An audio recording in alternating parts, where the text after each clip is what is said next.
இயேசு கிறிஸ்து சிலுவையில் அறையப்பட்டு 3ஆம் நாள் உயிர்த்தெழுவதை கொண்டாடும் உயிர்ப்பு பெருவிழாவாக கொண்டாடப்படும் ஈஸ்டர் திருநாள் கிறிஸ்தவர்களின் முக்கியமான பண்டிகையாகும்.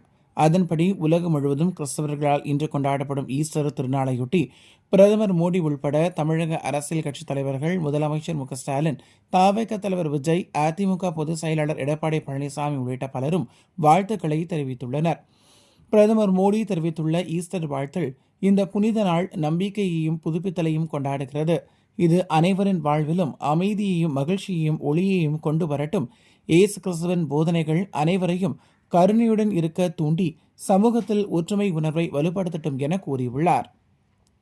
இதேபோல் தமிழ்நாடு முதலமைச்சர் மு.க.ஸ்டாலின் வெளியிட்டுள்ள வாழ்த்து செய்தியில், கருணையே வடிவான இயேசு கிறிஸ்துவின் மனிதநேய கருத்தியல்களை வாழ்வில் நெறிகளாக கொண்டு நடக்கும் கிறிஸ்தவ சகோதரர்கள் அனைவருக்கும் ஈஸ்டர் எனும் உயிர்ப்பு ஞாயிறு வாழ்த்துக்களை தெரிவித்துக் கொள்கிறேன். உலகின் வன்முறைகளும் வெறுப்பும் வறுமையும் கெட்ட போர்களும் அகன்று மனிதம் மட்டுமே எங்கும் ஆட்சி செய்யும் புத்துலகை படைக்க இந்நாளில் உறுதி ஏற்போம் என கூறியுள்ளார். இதேபோல் தவேக தலைவர் விஜய் வெளியிட்டுள்ள வாழ்த்து செய்தியில், இயேசு கிறிஸ்து உயிர்த்தெழுந்த நன்னாளை ஈஸ்டர் திருநாளாக கொண்டாடும் சகோதர சகோதரிகளுக்கு நல்வாழ்த்துக்கள். இந்த திருநாளில் அனைவரிடமும் அன்பு, சமாதானம், கருணை, சகோதரத்துவம், மனிதநேயம் ஆகியவை வளர்ந்தோங்கி நிலைக்கட்டும் என்று தெரிவித்துள்ளார். இதேபோல் அதிமுக பொதுச் செயலாளர் எடப்பாடி பழனிசாமி, தமிழக காங்கிரஸ் தலைவர் செல்வ பெருந்தகை, தமிழக பாஜக தலைவர் நயினார் நாகேந்திரன் உட்பட பலரும் வாழ்த்துக்களை தெரிவித்துள்ளனர். புதுச்சேரியில் 2026 சட்டமன்ற தேர்தலுக்கான வாக்குப்பதிவு 30 தொகுதிகளுக்கும் ஒரே கட்டமாக ஏப்ரல் 9ஆம் தேதி நடைபெற உள்ளதால் அங்கு அனைத்து தேசிய மற்றும் மாநில தலைவர்கள் குவிந்து தேர்தல் பிரச்சாரத்தில் தீவிரமாக ஈடுபட்டு வருகின்றனர். புதுச்சேரி பாஜக சார்பில் தேர்தல் வாக்குறுதி வெளியீடானது பாஜக ஊடக மையத்தில் இன்று நடைபெற்றது.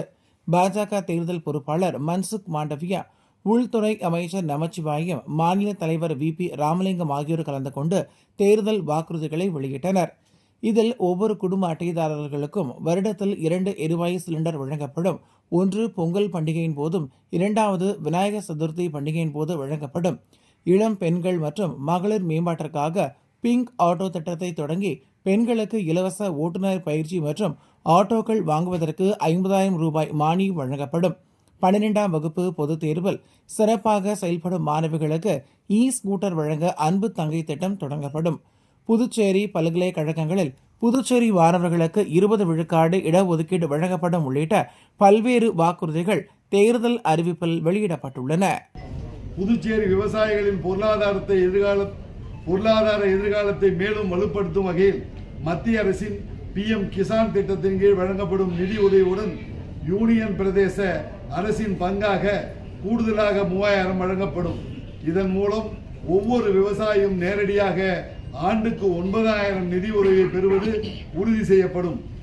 பெண், சிறு மற்றும் குறு விவசாயிகளின் பொருளாதாரத்தை சுயசார்புடையதாக மாற்றும் வகையில் அவர்களுக்கு ஒரு சோழிய வடகரை கறவை மாடு அல்லது 2 கறவை ஆடுகள் வழங்கப்படும். திருவண்ணாமலை அண்ணாமலையார் கோவிலில் தேமுதிக பொதுச் செயலாளர் பிரேமலதா இன்று காலை சுவாமி தரிசனம் செய்தார். அப்போது செய்தியாளர்களை சந்தித்த அவர், எடப்பாடி பழனிசாமி எங்களை பற்றி வரம்பு மீறி பேசியுள்ளார்.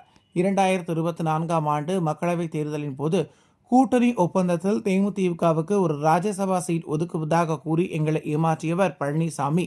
இதுவரை நான் எந்த இடத்திலும் ஆதாரத்தை காட்டியதில்லை. கண்ணியம், அரசியல் நாகரிகம் கருதி ஒப்பந்தத்தை காட்டாமல் இருந்த நிலையில் ஆதாரத்தை காட்ட வேண்டிய சூழலுக்கு எங்களை தள்ளிவிட்டார். இப்போது உண்ணாமலையம்மன் முன்பு காட்டுகிறேன் என்றவர், கடந்த நாடாளுமன்ற தேர்தலின் போது அதிமுக தலைவர் எடப்பாடி பழனிசாமிக்கும் தனக்கும் இடையே தேமுதிகவிற்கு ஒரு ராஜ்யசபா சீட் ஒதுக்கீடு செய்யப்படுவது குறித்து ஏற்படுத்தப்பட்ட ஒப்பந்தத்தை கையில் எடுத்து நிருபர்களிடம் காட்டினார். பின்னர் பேசிய அவர், இதில் எந்த ஆண்டு என இருக்கிறதையும் பாருங்கள். ஒரு புறத்தில் அவரும் மறுபுறத்தில் நானும் கையெழுத்திட்டிருக்கிறோம். 5 லோக்சபா தொகுதியும் ஒரு ராஜ்யசபா சீட்டும் தேமுதிகவுக்கு ஒதுக்கப்பட்டது. ஆனால் எப்படி எடப்பாடி பழனிசாமியோ அப்படி எந்த ஒப்பந்தமும் போடவில்லை என்கிறார். ராஜ்யசபா சீட் விவகாரத்தில் எந்த ஆண்டு என்பதை போட்டுக் கொடுங்கள் என நான் கேட்டபோது அவர், இல்லைமா, எம்ஜிஆர் ஜெயலலிதா காலத்தில் இருந்தே வருஷத்தை போட்டு கொடுப்பதில்லை, என் வார்த்தையை நம்புங்கள், இதெல்லாம் வெறும் பேப்பர் தானம்மா, நான் சொல்கிறேன் 2025 ராஜ்யசபா சீட் உங்களுக்குத்தான் என்றார்.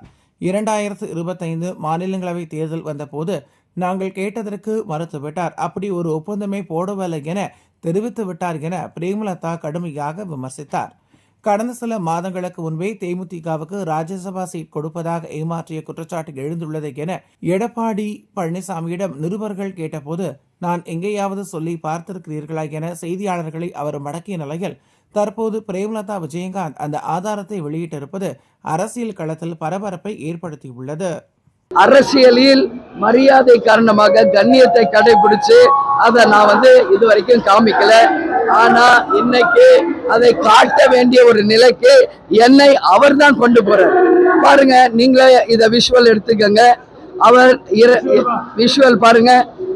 ஒரு 5 எம்பியும் ஒரு ராஜ்யசபாவும் தரப்படும் என்பதை அவர் ஒரு சைடும் நான் ஒரு சைடும் கையெழுத்து போட்டிருக்கோம். எந்த வருஷம் போட்டிருக்கோம்? மேல பாருங்க, 24 போட்டிருக்காரு. அப்ப 25 அவர் கொடுத்திருக்கணும். இதுல வருஷம் போடாம கொடுக்குறீங்களே, வருஷம் போட்டு கொடுங்கன்னு நான் சொல்லும் போது, தலைவர் எம்ஜிஆர் காலமா அம்மா காலத்துல இருந்து வருஷம் போடுறது இல்லம்மா, நான் என்னுடைய வார்த்தை தான் முக்கியம், இதெல்லாம் சும்மா ஒரு பேப்பர், என் வார்த்தை தான் முக்கியம்னு அதை நம்புங்க. அவருடைய அந்த சொன்ன அந்த வார்த்தையை நாங்கள் நம்பணும். ஆனா அவர் நம்பிக்கைக்கு புறம்பாக இன்னைக்கு ஏதோ பேசிக்கிட்டாரு. நான் எங்க சொன்னேன்? யாரோ சொல்றதுக்கு நான் பதில் சொல்ல முடியாதுன்னாரு. சரியா? இன்னைக்கு என்ன சொல்றாரு? 1/2% ஓட்டுன்றாரு, அதுன்றாரு, இதுன்றாரு. அது தப்பு. எங்களுக்கும் அது மாதிரி கீழ்த்தரமா பேச எங்களுக்கும் தெரியும்.